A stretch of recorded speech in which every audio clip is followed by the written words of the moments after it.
हे friends, welcome back. आज इस video में हम लोग टाटा एल्क्सी के करंट चार्ट पैटर्न के बारे में डिटेल में बात करने वाले हैं। उसके साथ मार्केट जो 2 दिनों से अच्छा खासा रैली दे रहा है उसके पीछे रीजन क्या है, और इन्फ्लेशन को लेके ओवरऑल मार्केट में एक चर्चा का विषय रहा है। तो ये इन्फ्लेशन कैसे मार्केट को या ओवरऑल मार्केट को इफेक्ट करता है और इसकी वजह से कैसे हम लोगों को डे टू डे लाइफ में या ओवरऑल जो इकोनॉमी के अंदर एक इफेक्ट देखने को मिलता है, उसके बारे में हम लोग आज डिटेल में डिस्कस करेंगे। और कंपनी कैसे इस इन्फ्लेशन रेट से इन्फ्लुएंस होता है या कंपनी को भी कैसे इससे इफेक्ट पड़ता है, उसके बारे में भी हम लोग डिटेल में डिस्कस करेंगे इस वीडियो में। तो वीडियो को स्टार्टिंग से आखिर तक देखिए, क्योंकि इन्फ्लेशन के बारे में बहुत ही ज्यादा इंपॉर्टेंट कॉन्सेप्ट इस वीडियो के अंदर बताया गया है और आने वाले आपके इन्वेस्टिंग करियर में यह अच्छे तरीके से आपको हेल्प भी करेगा कि आप अच्छे तरीके से इन्वेस्ट कर सके। तो चलिए सीखते हैं एक साथ।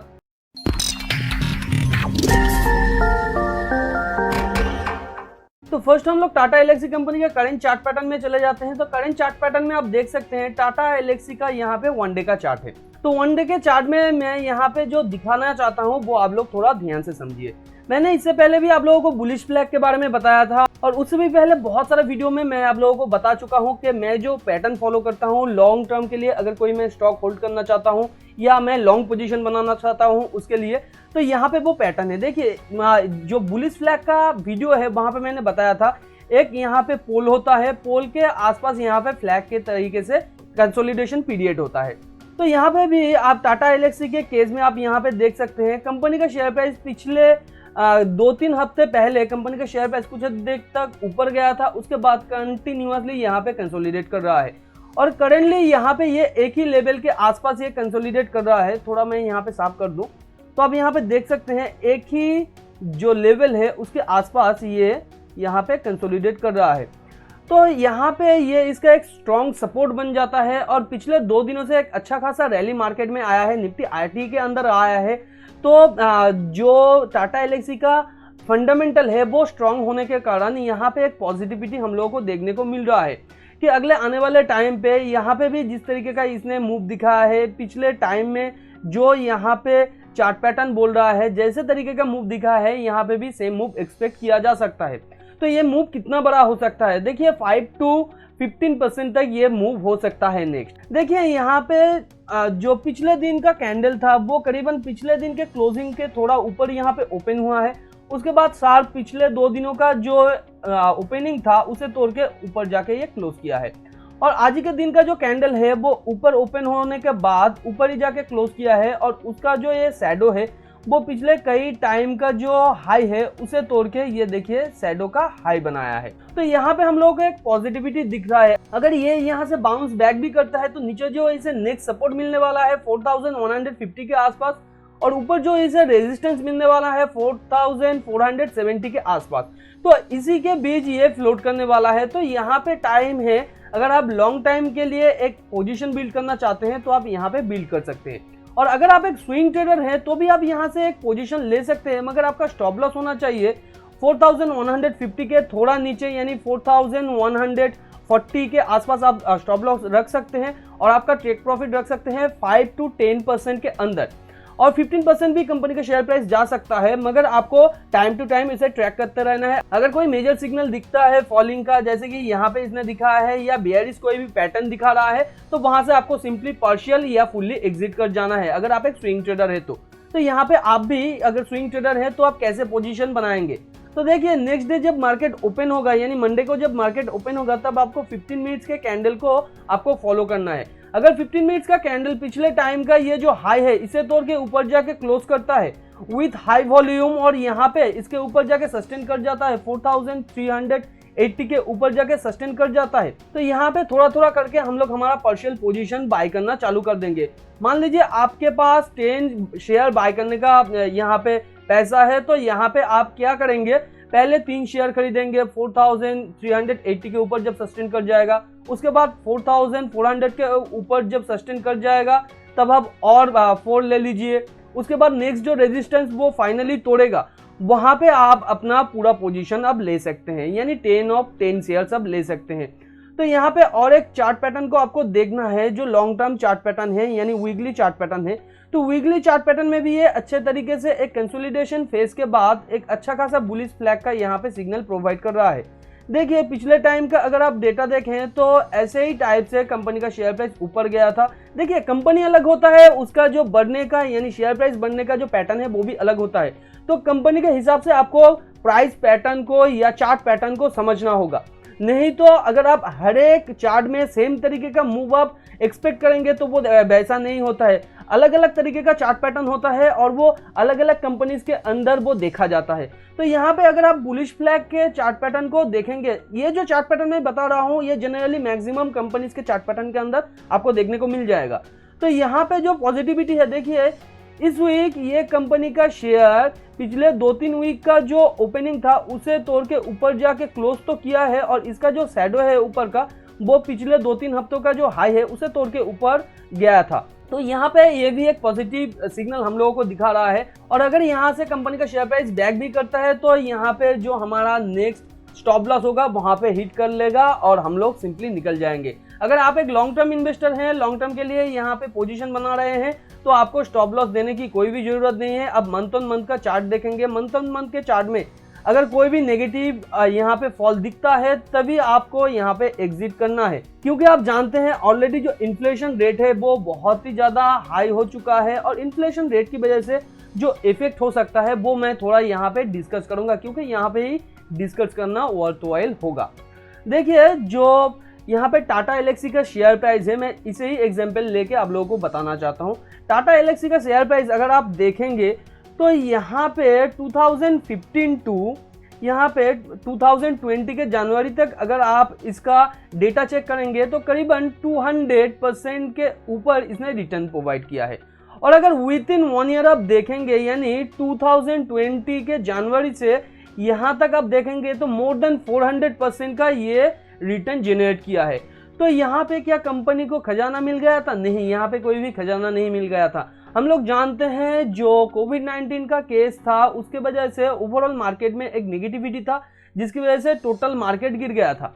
तो यहाँ पे अगर कंपनी का डेटा चेक करें कि 2015 से 2020 तक कंपनी का रिटर्न कैसा था, तो यहाँ पे 2015 में आप देख सकते हैं 853.5 करोड़ का कंपनी का रेवेन्यू था, और मार्च 2020 में 3-fold ये रेवेन्यू हुआ था, यानी 1668 का ये रेवेन्यू हो गया था।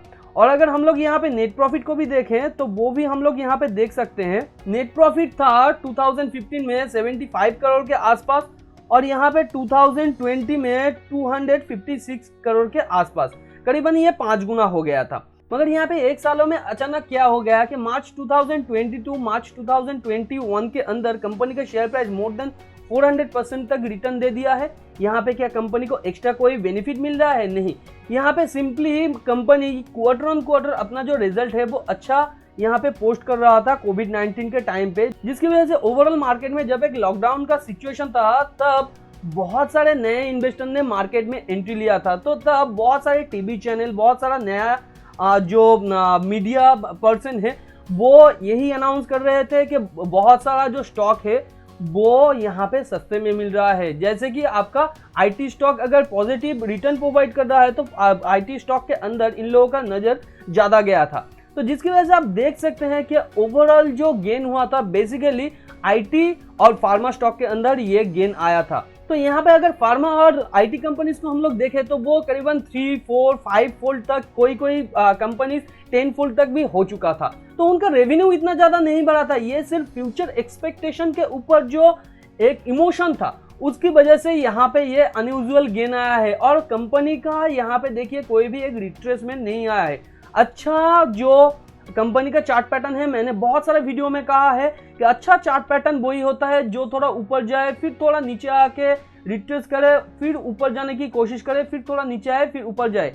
ये बहुत ही स्टेबल चार्ट पैटर्न होता है। मगर ये चार्ट पैटर्न जो करीबन 80 to 90 डिग्री का चार्ट पैटर्न है, ये ज़्यादा स्टेबल नहीं हो सकता है। अगर छोटा मोटा कोई भी नेगेटिव न्यूज़ आता है और वो फ्यूचर में कंपनी को इफेक्ट करने वाला होता है तो कंपनी का शेयर प्राइस जितना अच्छे तरीके से ऊपर उठा है उससे ज़्यादा अच्छे तरीके कंपनी का शेयर प्राइस नीचे फॉल होगा। और बेसिकली निफ्टी आईटी और निफ्टी फार्मा का कंपनी जो इतना ज़्यादा 90% एंगल से बड़ा है, वो ज़्यादा फॉल क्यों होगा? क्योंकि मैक्सिमम जो मार्केट का ओवरऑल न्यू जो बायर्स है या न्यू जो इन्वेस्टर्स है, उन लोगों का जो पैसा है, ये जो 2 न्यू सेक्टर है उसने ही टोटली कंज्यूम किया है। यह आप कह सकते हैं मोर देन 60 to 70% तक पैसा आईटी और यहाँ पे फार्मा कंपनीज यानी फार्मा सेक्टर ने यहाँ पे कंज्यूम कर लिया है ओवरऑल टोटल मार्केट का जो न्यू बायर्स का पैसा था या न्यू इन्वेस्टर्स का पैसा था। तो इन्फ्लेशन यहाँ पे कैसे प्ले करेगा वो हम लोग अभी थोड़ा समझते हैं। तो अब इन्फ्लेशन रेट अगर बढ़ जाता है तो ओवरऑल मार्केट में क्या होगा, हम लोग सिंपली जानते हैं जो हम लोग डे टू डे लाइफ में कंज्यूम करते हैं वो कंज्यूमेबल प्रोडक्ट का जो प्राइस है वो बढ़ जाने के कारण हम लोग ये पकड़ के चलते हैं कि इन्फ्लेशन रेट बहुत ज़्यादा बढ़ गया है। ये 2 तरीके से होता है, या तो मार्केट में सप्लाई उतना ज़्यादा नहीं है या तो मार्केट के अंदर बहुत ज़्यादा लिक्विडिटी है। करेंट सिचुएशन में हम लोग पकड़ लेते हैं मार्केट के अंदर सप्लाई का कोई भी प्रॉब्लम नहीं है, करेंटली मार्केट के अंदर ज़्यादा लिक्विडिटी है। हम लोग जानते हैं ओवरऑल जो लोन है वो अभी सस्ता है और ओवरऑल जो मार्केट के अंदर लिक्विडिटी का जो प्रॉब्लम था वो हमारे सरकार ने ज़्यादातर सपोर्ट करके उसे हटा दिया है। तो करेंट सिचुएशन में अगर देखें तो मेनली लिक्विडिटी के प्रॉब्लम की वजह से ये जो इन्फ्लेशन रेट है ये बढ़ रहा है। तो यहाँ पे जो सेंट्रल बैंक है या जो मॉनेटरी पॉलिसी है वो क्या करेगा, वो यहाँ पे सिंपली अपना रेपो रेट हाई करेगा। रेपो रेट बढ़ाने से क्या होता है, ओवरऑल मार्केट का जो डिमांड है वो धीरे धीरे कम होता जाता है। डिमांड क्यों कम होता है? क्योंकि अभी पैसा सस्ता नहीं है। बिजनेसेस को जो अच्छे तरीके से कम इंटरेस्ट के अंदर पैसा मिल रहा था जिससे वो लोग बिजनेस बढ़ा पा रहे थे, अभी वो सस्ता नहीं होगा, अभी वो बहुत ही ज़्यादा होगा क्योंकि जो बैंक का इंटरेस्ट रेट है वो भी हाई हो जाएगा। अगर बैंक का इंटरेस्ट रेट हाई हो जाएगा तो यहाँ पे बिजनेस को बोरोइंग करने में प्रॉब्लम आएगा, वो एक्सपेंड ज़्यादा अच्छे तरीके से नहीं कर पाएंगे और उनका जो एग्जिस्टिंग प्रोडक्ट होगा वो सिंपली उसका प्राइस बढ़ जाएगा। तो जिसकी वजह से ओवरऑल मार्केट के अंदर जो उनका प्रोडक्ट है उसका भी प्राइस बढ़ जाएगा। तो यहाँ पे भी प्राइस बढ़ जाने से यहाँ पे भी एक डिमांड कम होता दिखाई देगा और ऐसे टाइप से अगर होता है तो कंपनी का ग्रोथ भी कम आने की वजह से स्टॉक मार्केट में उसका जो वैल्यू है वो भी कम बढ़ेगा। तो उसकी वजह से क्या हो सकता है, जो यहाँ पे बॉन्ड का मार्केट है, नया बॉन्ड इशू होगा जिसके अंदर नया बॉन्ड के अंदर जो इंटरेस्ट रेट है वो अच्छे तरीके से मिलेगा। तो नया बॉन्ड के अंदर अगर अच्छे तरीके से इंटरेस्ट रेट मिल रहा है, जो बैंक्स वाले हैं या जो बड़े बड़े इन्वेस्टर हैं उन लोगों को देखिए, अगर इन्फ्लेशन रेट से थोड़ा ज़्यादा पैसा मिल जाता है तो भी उन लोगों के काम चल जाएगा। तो वो लोग क्या करेंगे, धीरे धीरे स्टॉक मार्केट से धीरे धीरे अपना पैसा शिफ्ट करके बॉन्ड मार्केट में लेके चले जाएंगे और इन्फ्लेशन रेट बढ़ने की वजह से स्टॉक मार्केट का कुछ हद तक पैसा यहाँ पे करेंसी मार्केट में भी जाएगा क्योंकि करेंसी का जो पेयर है वो भी स्ट्रांग होगा अगर रेपो रेट बढ़ता है तो यहाँ पे देखा जाए तो स्टॉक मार्केट का पैसा बॉन्ड और करेंसी मार्केट में यहाँ पे चला जा रहा है और जो एग्जिस्टिंग इन्वेस्टर्स था, जो न्यू इन्वेस्टर्स था, वो लोग बेसिकली ज़्यादा मार्केट के बारे में जानते नहीं है, वो लोग न्यू है तो वो लोग बेसिकली सेविंग्स प्रेफर करते हैं। और ओवरऑल मार्केट में जब एक लॉकडाउन था तो तब वो लोग कहीं से न्यूज़ में पढ़े थे कि मार्केट के अंदर यानी स्टॉक मार्केट के अंदर अच्छा खासा पैसा मिल जाता है अगर आप इन्वेस्ट करते हैं तो यहाँ पे अगर स्टॉक का प्राइस ज़्यादा अच्छे तरीके से नहीं बढ़ेगा क्योंकि अभी बिजनेस उतना ज़्यादा फेवरेबल नहीं है तो वो लोग भी सिंपली पैसा निकालना स्टार्ट कर देंगे और सेविंग्स में डाल देंगे। तो यहाँ पे अगर देखा जाए तो 3 तरीके से जहाँ से पैसा स्टॉक मार्केट में आया था कोविड-19 की वजह से, यहाँ पे इस सिंपली रेपो रेट बढ़ जाने से या इन्फ्लेशन रेट कंट्रोल करने की वजह से यहाँ पे देखिए स्टॉक मार्केट से पूरा पैसा तीनों सोर्सेज में चला जाएगा। और स्टॉक मार्केट में कौन सा सेक्टर ज़्यादा कंज्यूम किया था, यहाँ पे मैंने ऑलरेडी बताया है, जो फार्मा और निफ्टी का आईटी सेक्टर है। तो अगर आईटी और फार्मा सेक्टर के अंदर इतना ज़्यादा पैसा आया था तो कहाँ से ज़्यादा पैसा निकाला जाने का डर होता है, यहाँ पे आईटी और फार्मा सेक्टर के अंदर से ज़्यादा पैसा निकाल जाने का डर होता है। तो यहाँ पे मैं सिंपली आप लोगों को यही बोलना चाहता हूँ, अगर आप करेंट सिचुएशन में नया फ्रेश इन्वेस्टमेंट करते हैं निफ्टी आईटी और फार्मा कंपनीज के अंदर तो आप वो सारे स्टॉक्स को चूज कीजिए जिस सारे स्टॉक्स का प्रीवियस ट्रैक रिकॉर्ड अच्छा था और फ्यूचर पर्सपेक्टिव अच्छा है और जिनके अंदर ऑलरेडी कैपेबिलिटी है कि वो अपना जो रेवेन्यू है, जो उनका नेट प्रॉफिट है, वो अच्छे तरीके से जनरेट कर पाएगा, ऐसा एक आशा है। इस तरीके के कंपनीज के अंदर आप निवेश करते रहिए। नहीं तो अगर आप रॉन्ग टाइप के कंपनीज में लालच में आके इन्वेस्ट करेंगे तो फ्यूचर उन लोगों का बहुत ही खराब होने वाला है। क्योंकि उस टाइप के स्टॉक में जितना अच्छे तरीके से फास्ट पैसा आया था उससे कई गुना ज़्यादा फास्ट तरीके से पैसा निकल भी जाएगा। तो ऐसे टाइप का अगर एक स्टॉक हम लोग देखें तो यहाँ पे हम लोगों को टाटा एलेक्सी का स्टॉक भी यहाँ पे दिख रहा है, एक अच्छा कंपनी का स्टॉक। कंपनी का जो फंडामेंटल है मैंने ऑलरेडी डिस्कस करके रखा है, आपको वीडियो का लिंक ऊपर आई बटन पे मिल जाएगा। मगर इस स्टॉक के अंदर आप कब तक होल्ड करेंगे? अगर ओवरऑल मार्केट में एक नेगेटिविटी आता है तो आप लोगों को कब तक होल्ड करना चाहिए? देखिए यहाँ पे 3 पहलू होता है।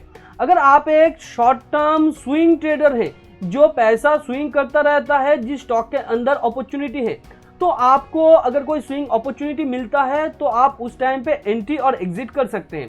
दूसरे टाइप का और एक ट्रेडर होता है जो लॉन्ग टर्म ट्रेंड के अंदर एंट्री लेता है, जैसे कि इस टाइप का मंथ ऑन मंथ के चार्ट के अंदर। तो लॉन्ग टर्म ट्रेडर कब तक रहेगा? जब तक ओवरऑल मार्केट के अंदर एक पॉजिटिविटी रहता है तब तक वो यहाँ पे एंट्री करके उस टाइम तक होल्ड करेगा, जब तक एक नेगेटिव साइन नहीं मिल जाता है कि कंपनी का शेयर प्राइस रिट्रेस करेगा। ये भी कुछ हद तक स्विंग ट्रेडर की तरह होता है। स्विंग ट्रेडर कुछ दिनों के लिए ट्रेड करते हैं या 1-2 महीने के लिए करते हैं, ये लोग लॉन्ग टर्म के लिए करते हैं। फर्क सिर्फ इतना है, स्विंग ट्रेडर्स जो डे चार्ट है या वीकली चार्ट है उसे देख के ट्रेड करते हैं, और लॉन्ग टर्म जो ट्रेडर हैं वो मंथ ऑन मंथ के चार्ट को देखकर ट्रेड करते हैं। और यहाँ पे और एक तरीके का पार्टिसिपेंट होता है जिसे हम लोग इंस्टीट्यूशनल इन्वेस्टर भी कहते हैं, म्यूचुअल फंड भी कहते हैं या इंडिविजुअल इन्वेस्टर भी कहते हैं। वो सिंपली इन्वेस्टर्स होते हैं। तो इन्वेस्टर्स कैसे यहाँ पे एंट्री और एग्जिट करते हैं? तो इन्वेस्टर सिंपली जो कंपनी का फंडामेंटल होता है, अर्निंग कैपेबिलिटी होता है, फ्यूचर प्रोस्पेक्ट होता है, उसके अकॉर्डिंग चलते हैं। जैसे कि हम लोग इंडिया के अगर बड़े बड़े कुछ इन्वेस्टर्स के नाम देखें तो राकेश झुनझुनवाला हो गया, विजय केडिया हो गया, ये लोग भी इन्वेस्ट करते हैं। मगर ये लोग अंधाधुंध पैसा मार्केट के अंदर नहीं रखते हैं।